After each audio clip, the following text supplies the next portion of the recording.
विधानसभा में राज्य की विधि व्यवस्था का मामला गर्म रहा। सदन में लॉ एंड ऑर्डर को लेकर भाजपा विधायकों ने मुद्दा बनाया। सदन की कार्रवाई शुरू होते ही विपक्ष ने राज्य के अलग अलग हिस्से में हुई हत्याओं को लेकर सरकार को घेरा। हालिया घटना अनिल टाइगर को लेकर सदन के अंदर और बाहर जोरदार हंगामा देखने को मिला। बाबूलाल मरांडी ने कहा कि झारखंड में किस तरह से पुलिस काम कर रही है उसे साफ देखा जा सकता है। अभी रांची एसएसपी का डीआईजी में प्रमोशन हुआ है, फिर भी ये एसएसपी के पद पर बने हुए हैं। दिन प्रतिदिन राज्य में कानून व्यवस्था गिरती जा रही है। उन्होंने डीजीपी पर भी सवालिया निशान खड़ा किया।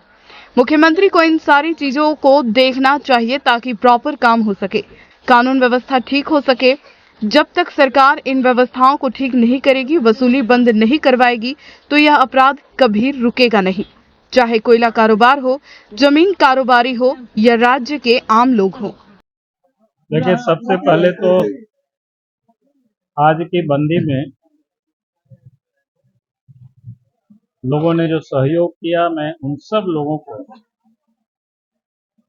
भारतीय जनता पार्टी की ओर से बहुत बहुत बधाई और शुभकामना देता हूं, क्योंकि जन समस्याओं को लेकर के बंदी थी और उसमें से खास करके कानून व्यवस्था थी। रात के 9-10 बजे अचानक जब ये घटना घटी और अनिल कुमार टाइगर की जब मौत हो गई, उस वक्त हम सब लोग रिम्स हॉस्पिटल में थे और वहीं पर सबों की जो भावना थी कि एक बार राशि को बंद करना चाहिए, और उस बंद में लोगों ने साथ दिया, सहयोग किया, उसके लिए उन सब को बहुत बहुत बधाई है। और इस बंदी के दरमियान जिस किसी को भी जो दिक्कतें हुई, तकलीफ हुई, क्योंकि मैं समझता हूं कि जब भी कुछ बंदी होती है तो किसी न किसी को तकलीफ होता है, कष्ट होता है। वैसे तमाम लोगों से भी मैं पार्टी की ओर से मैं क्षमा प्रार्थी हूँ, क्योंकि विरोध प्रकट करने का लोकतंत्र में यह भी एक तरीका था। और इसलिए हम सब लोग, क्योंकि झारखंड में लगातार हत्याएं हो रही है और उसके विरोध में कानून व्यवस्था बिगड़ते हुए, उस हालात को देखते हुए सरकार के ऊपर ये दबाव बनाने को कभी कभी ये कठोर कदम भी पार्टी को उठाना पड़ता,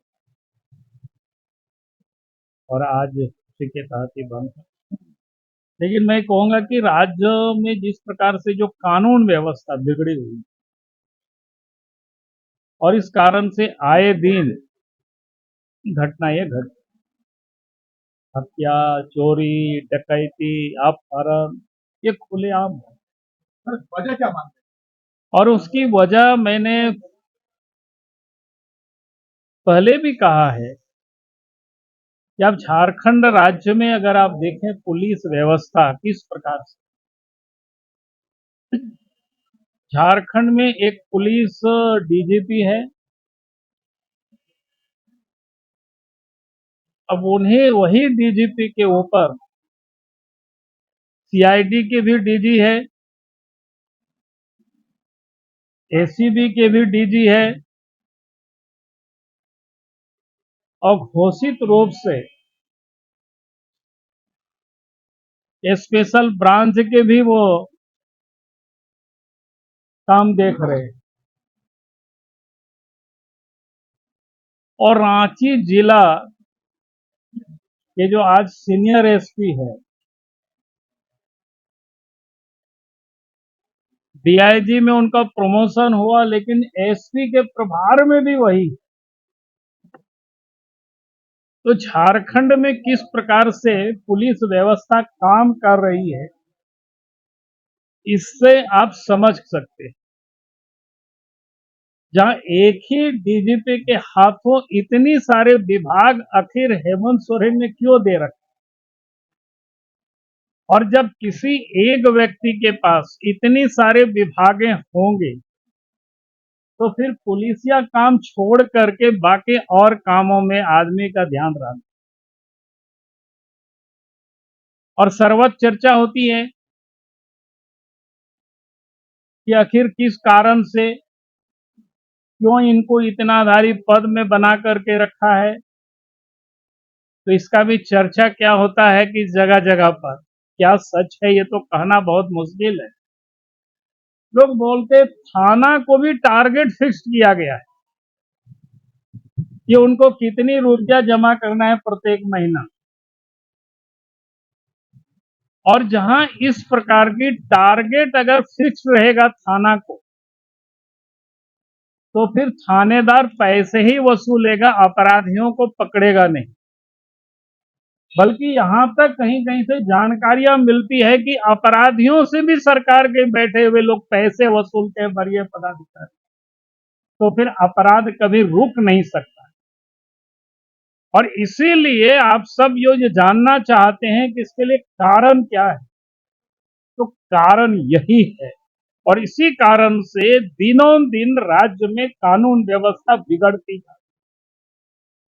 अब राज्य में आम लोग कहीं भी कोई सुरक्षित नहीं है, और राज्य में आम लोगों की सुरक्षित यह हो तभी होगी जब सरकार में बैठे हुए लोग या खास करके ये सारे विभाग मुख्यमंत्री के पास, मुख्यमंत्री को ये सारे चीजों को देखना चाहिए ताकि प्रॉपर काम हो सके, कानून व्यवस्था ठीक हो सके।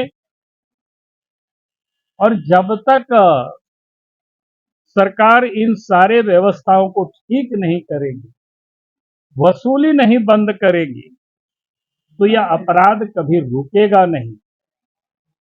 इस तरह का और अभी तो मैंने सब बताया, वसूली की जो चर्चाएं सभी है, चाहे कोयला का हो चाहे जमीन का हो, इसी में सारे कारोबारी से या गुंडों बदमाशों से भी यह वसूला जाता है। और इस कारण से आज अगर कहीं भी आप जाएंगे तो लोग कहते हैं, गांव के लोग थानेदार आवेदन नहीं लेते, एफआईआर नहीं लॉन्च करते, कार्रवाई नहीं करते हैं। ये आम घटनाएं। भगवान करे आप सब लोगों को थाना जाने की नौबत नहीं पड़े। अगर थाना जाने की नौबत पड़ेगी तो हम समझते हैं कि आप सबको भी एहसास हो जाएगा कि किस प्रकार से पुलिस प्रशासन काम कर रहा है।